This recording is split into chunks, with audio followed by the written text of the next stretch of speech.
Roger, as we enter the fourth quarter, what's your view on the U.S. economy?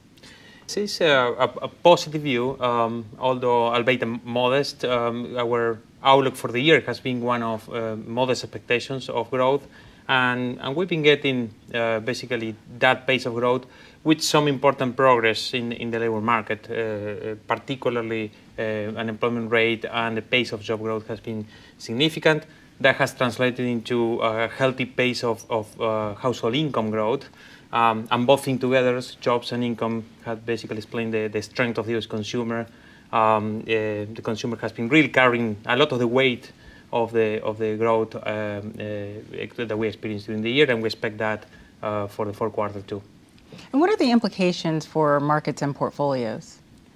A view of slow or modest growth with modest inflation really explains why we are in a low yield environment.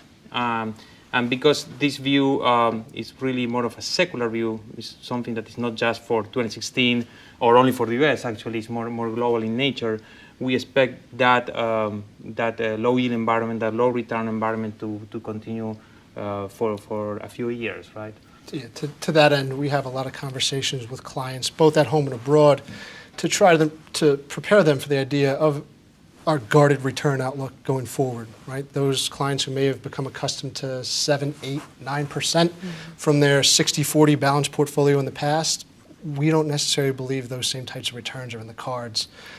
It's sometimes a difficult story to tell, but we think a very important one because clients do need to make the most informed decisions that they can, keeping in mind the idea that maybe they have to reconsider just how much they're willing or able to spend, or how much they're willing or able to save, or even in more extreme cases, just how long it is they have to work to achieve their goals given this lower guarded return environment.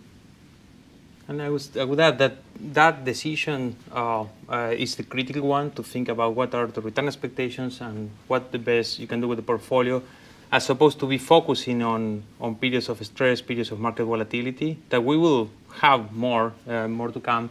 We had, with Brexit shock, we had a recession scares at the beginning of the year. And the lesson learned is that it's really quite difficult to predict and time those events appropriately. And the best course of action for investors is to simply try to mitigate the risk via diversification of the portfolio, as Andrew was saying.